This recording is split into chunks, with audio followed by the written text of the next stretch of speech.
So, liebe Freunde,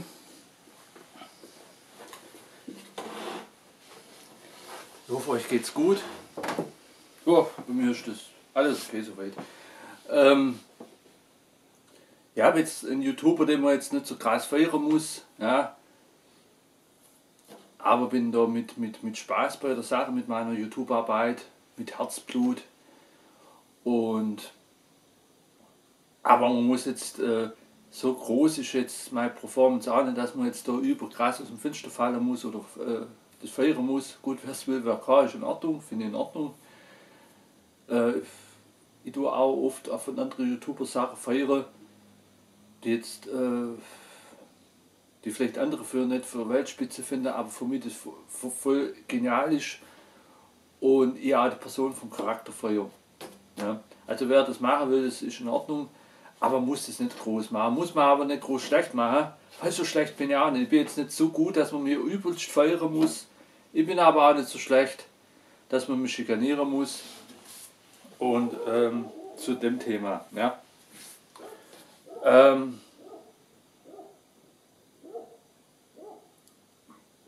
gab es viele von der Troll-Szene, ja, von der Beefke-Szene, die ja schon viel über mich gelogen hin.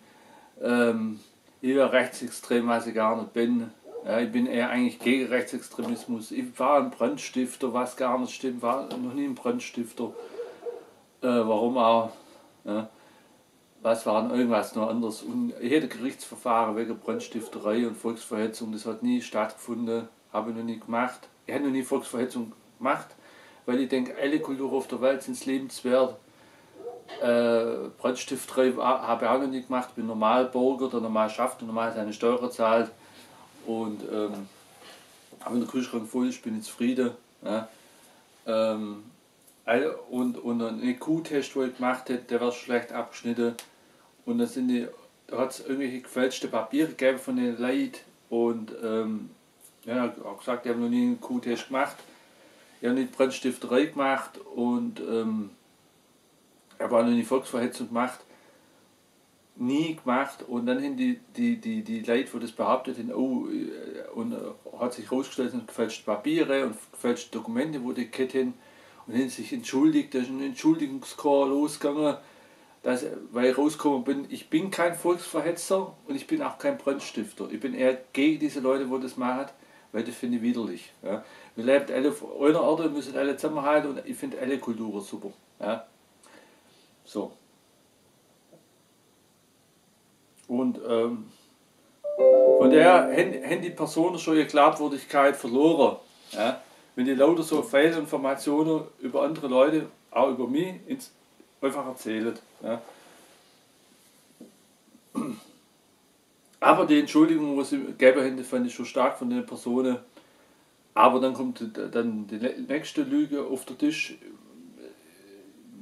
Jetzt kann ich, also hätten die Frauen Kinder gehabt, was so nicht stimmt und was aber schört ist, aber man versucht, man damit nur zu verletzen. Seit ja einigen Jahrzehnten ist Deutschland ein Multikulti-Land. Ja? Und es gibt viele Männer, die fernostasiatische Frauen hin und auch gibt auch Frauen, die Männer aus anderen Ländern hin haben. Ja? Und da kenne ich ganz viele auch in meinem Bekanntenkreis und das ist jetzt so außergewöhnlich ist das jetzt nicht. Ja? Dann gab es ja den Mensch, Flying Kranich, Coaching Tiger, ich weiß nicht, ob es den YouTuber noch gibt in YouTube, super Typ. Ja, Meister im Karate, Meister in einige Kung-Fu-Stile und der Vietnamfrau und 4 Kinder mit der Frau. Ja. Und ich habe eine chinesische Frau Cat und habe mit der ein Kind. Ja. Gut, die ist jetzt auch kein Kind mehr, von mir wird sie immer Kind bleiben. Die ist jetzt auch ein junges Fräulein, schon seit einiger Zeit. Ja. Aber wo mir auch mit Stolz erfüllt. Ja. Muss ich auch sagen. Ja.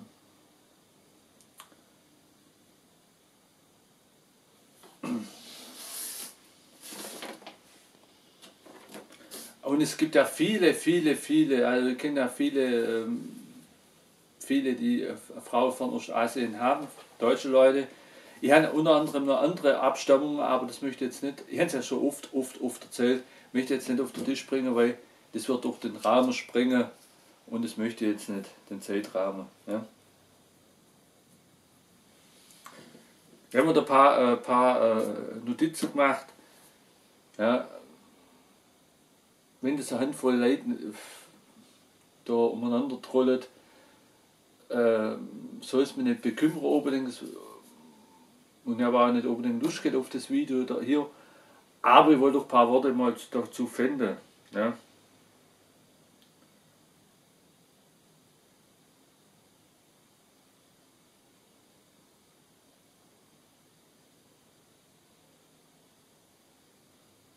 Ja, der Henk Luz und ein anderer hat eine Reaktion drauf gemacht. Das war ungefähr letztes Jahr im Dezember.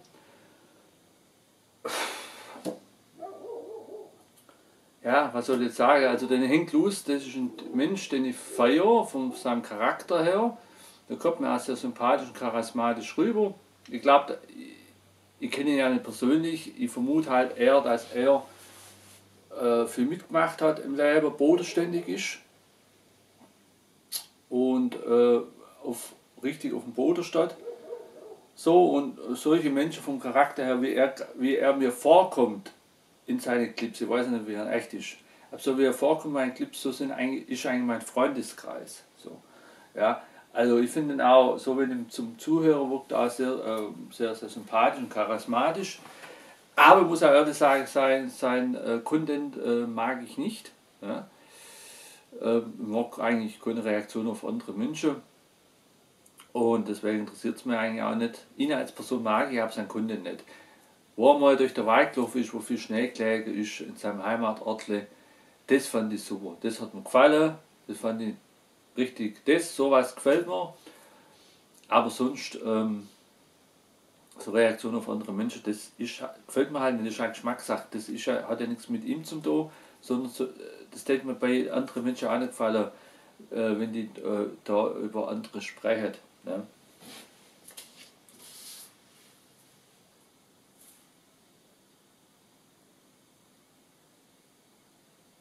Ja, da haben die ja da eine Reaktion drauf gehabt. Da war noch ein Junge dabei, der irgendwelche Gerüchte glaubt. Ja. Am liebsten würde ich sagen, dass er da dümmlich und naiv wäre. Das kann ich aber nicht, weil ich die Person nicht kenne. Ich kenne den Jungen nicht, der mitgesprochen hat. Ja. Von der keine Vorteile und Pauschalitäten zu ihm geben, die er aber zu mir bringt. Ja. Er bringt zu mir Pauschalität und und streut Gerüchte. Er kann ja ein ganz intelligenter Mensch sein. Und in dem Fall halt mal einen Fehler gemacht haben. Kann ich auch sagen, ich kenne den Jungen nicht. Ja. Aber er kennt mich auch nicht und er tut eigentlich mich pauschal verurteilen über Gerüchte, die so nicht stimmen. Ja. Von der war das auch von dem ganz komische, bizarre Aussage und auch falsch. Und der Henk Luz hat richtig gut reagiert und es richtig gesagt, er weiß es ja nicht. Ja. Und hat auch neutral gewirkt und hat auch gesagt, er weiß es ja nicht, weil er war ja nicht dabei. Ja. So, und von der fand ich in dem Video die Aussage direkt vom Henk Luz die beste. Weil wenn jetzt der Henk Luz als Beispiel eine afrikanische Frau hätte und hätte mit der 2 Kinder, könnte ich nicht kommen und sagen, das stimmt nicht, weil ich war ja nicht dabei. So. Ja. Und wenn ich was behaupte, obwohl ich nicht dabei war und behaupte dann trotzdem, er hätte es nicht, dann hätte ich erstmal lügen, weil ich so da hätte, als der das wissen.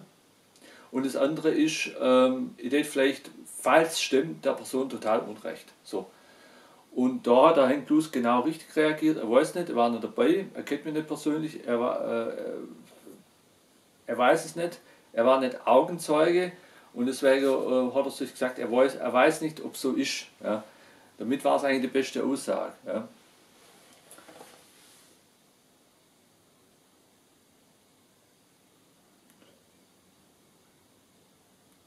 Sofern ist mir eigentlich auch egal, ob die Leute es glauben oder nicht glauben.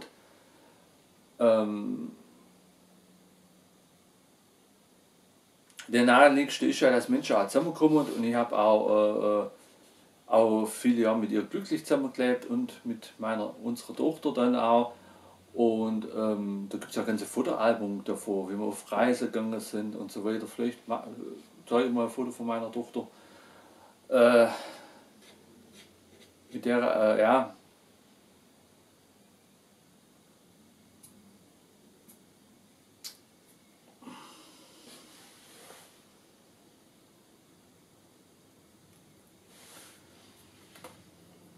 mit der ich auch schon mal wieder gute Kontakte habe. Ja.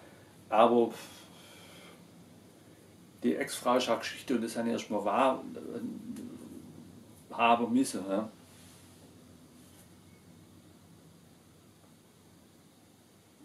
Ja, den Personen geht es ja gar nicht, ob sie mir glauben oder nicht glauben. Ja.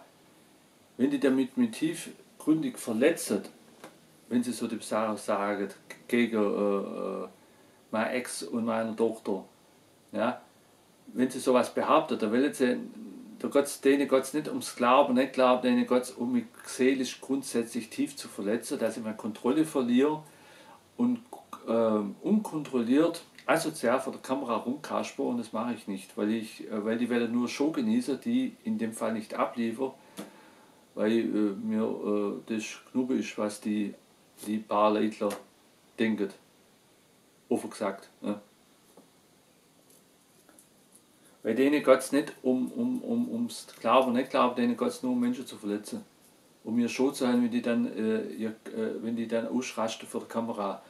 Aber da habe ich mich selber und mich selber in Balance. Ja. Mich und meine Seele.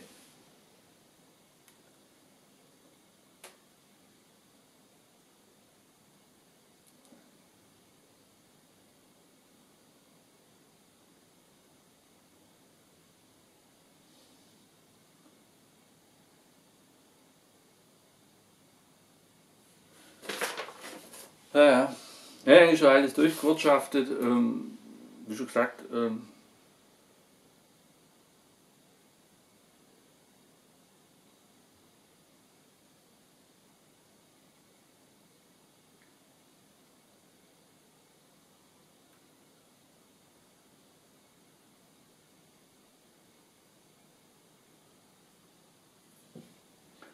ja, ich erzähle aber so abtaberweise aus meinem Leben von Taekwondo-Tiger. Ja. Und wenn die dann so die Geschichte behauptet, ja,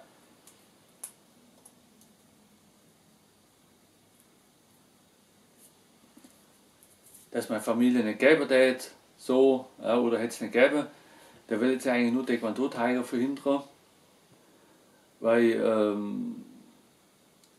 und da ist die Vermutung, liegt da nahe, ja, weil du kannst erzählen, warum ich zum Beispiel ganz kurze Epoche rechts war, ja, und warum rechts war, ja, und wie die mir auch die angefangen haben, ja, dass sie gegen die agieren können. Ich glaube, dass die das behauptet, dass ich gegen den Rechtsextremismus so aktuell heute nicht kämpfen kann und deswegen die Behauptung so im Raum steht, dass ich Taekwondo-Tiger nicht richtig fortsetzen kann. Ist eine riesengroße Vermutung von mir, die bestimmt auch stimmt, weil mit der Frau, die damals geliebt haben, hat sich jahrelang nicht mehr gesehen. Dann hat es verschiedene Krisen gegeben in der Wirtschaft, Arbeitsplätze, Euro ist nichts mehr wert gewesen. Und dann die Rechte, die sprechen nicht besoffen, die sprechen noch schlimmer wie andere Politiker und die sprechen noch schlimmer, genauso schlimm wie Drogendealer. Die geben sich nicht als das Böse aus. Die sagen, wir sind eigentlich gegen den Rassismus und die anderen sind die Rassisten und die Medien lügen und wir sind auf deiner Seite, wir sind gegen Zeitarbeit, wir wollen, dass du einen guten Job hast, wir schaffen Ordnung und die geben dann immer eine Gruppenzugehörigkeit, der dann irgendwo anders weggebrochen ist. So, und wenn man dann und das ist aber nur ein Schein, was die einem geben, an Freundschaft, an Kameradschaft und an Zugehörigkeit, das ist nur Schein, aber die können damit normal Bürger wie mir ans Boot holen. Und da kann ich von Taekwondo-Taekwondo noch einiges erzählen, was da abgegangen ist. Und durch die Jahre lang, dass ich die Liebe meines Lebens nicht gesehen habe und so weiter, habe ich doch da im anderen Land und habe den inneren Schmerz, bin ich da in die Szene 2 Jahre reingerutscht, ja, und deswegen denke ich, dass das da so behauptet wird von der Gegenseite, dass ich da jetzt nicht in Taekwondo Tiger der Aufklärung machen kann gegen Rechtsextremismus. Dass die Leute aufhalten, ich könnte jetzt damit die Leute aufhalten, dass sie nicht ins rechtsextremistische Milieu rutschen und dass sie die Tricks, von denen ich schon im Vorfeld durch meine Lebenserfahrung, die Vermittler dann schon im Vorfeld aufdecken können und sind schon mal gewarnt und gehen nicht dahin, wo ich war. Dabei muss ich sagen, ich habe noch nie was gegen andere Kulturen gehabt. Ich habe noch nie was gegen Israel gehabt, für mich ist Israel ein super Land. Und ich habe nie was gegen andere Kulturen gehabt. Trotzdem bin ich da reingerutscht und das könnte ich bei Taekwondo Tiger vermitteln, dass andere den Fehler nicht machen, den ich hinter mir habe. Ja? Und deswegen denke ich, dass da die, wo mir den Vorwurf machen, dass die quasi den Rechtsextremismus wahrscheinlich schützen wollen. Ja.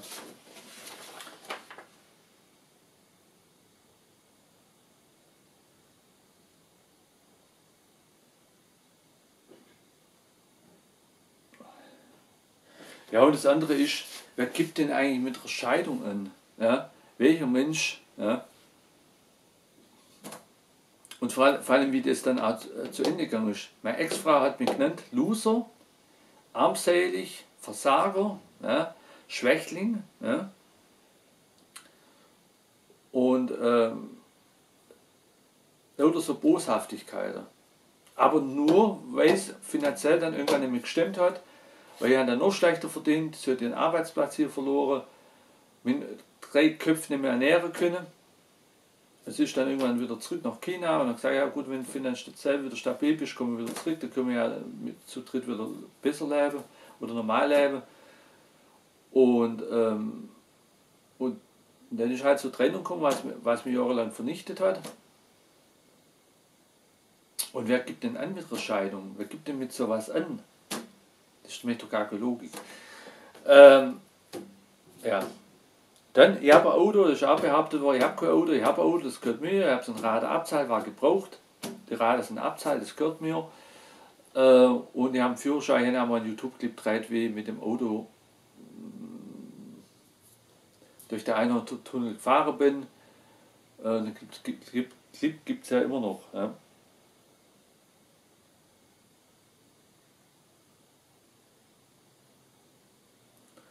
Ja,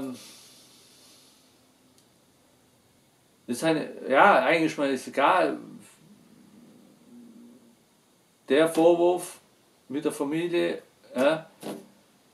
aber weil ich weiß nicht, was sie gehabt haben, aber was ich nicht verzeihen kann, ist der Vorwurf mit dem Rechtsextremismus. Ich bin gegen Rechtsextremismus, ja. Ich bin gegen rechtsextremistische Parteien, ich bin gegen Rassismus, ich bin gegen Faschismus, ich bin gegen Nazis, ich bin gegen Neonazis, ich bin gegen den Ku Klux Klan, ja, ich bin gegen alle rassistische Strukturen, kein Fußbreit im Rassismus.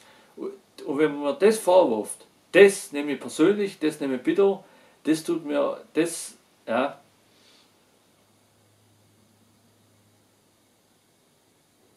das mit der Familie, das sage ich, was will, das nehme ich auf schlechte Schippe, aber das Rechtsextremismus, das nehme ich schon übel.